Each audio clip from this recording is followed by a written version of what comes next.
Kremlin mengeklaim hubungan Rusia dan Amerika Serikat kian mesra. Kedua negara itu disebut tengah merencanakan pembicaraan antara pejabat untuk meningkatkan hubungan bilateral. Pernyataan itu disampaikan juru bicara Presiden Rusia Vladimir Putin Dmitry Peskov Rabu 11 Juni 2025 waktu setempat. Peskov menyebut dialog antara kedua negara itu terus berlanjut. Диалог продолжается. Собственно, все это осуществляется дипломатическими ведомствами в рамках тех пониманий, которые были достигнуты между президентом Путиным и президентом Трампом. Скажем так, завалов очень много в двусторонних отношениях, и, конечно, вряд ли можно надеяться на какие-то быстрые результаты, но вот именно такая сложная поэтапная работа, она началась и будет продолжена.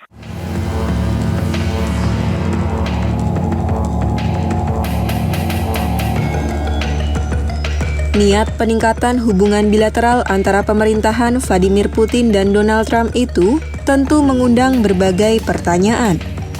Apakah kedekatan mereka jadi sinyal AS pasang setelan cuek ke Ukraina? Semenjak Trump menjabat sebagai presiden, hubungan AS dan Ukraina kian tidak ada kejelasannya. Hubungan keduanya terkesan merenggang. Terbaru, AS melalui Menteri Pertahanan Pete Hegseth mengatakan kepada para anggota Parlemen Pentagon bahwa bantuan militer ke Ukraina akan dipotong dalam anggaran pertahanan mendatang. Hegseth menyampaikan hal itu di hadapan Subkomite Alokasi Anggaran Pertahanan DPR Selasa 10 Juni 2025. Pendanaan untuk bantuan militer Ukraina akan dikurangi, yang berarti Kiev akan menerima lebih sedikit sistem pertahanan udara penting di masa mendatang. Padahal, bantuan itu menjadi kunci untuk melawan serangan terus-menerus dari Moskwa.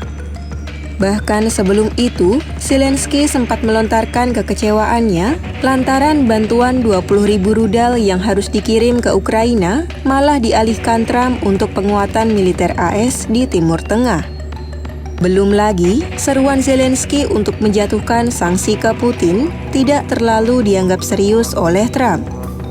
Kepala negara AS itu bahkan menyerukan bahwa dirinya tidak ingin cawe-cawe untuk meredakan amarah Putin kepada Ukraina.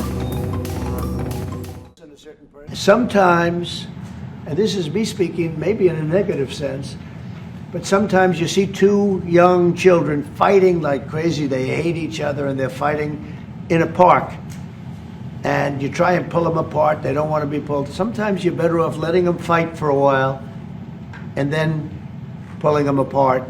And I gave that analogy to Putin yesterday. I said, President, maybe you're going to have to keep fighting and suffering a lot.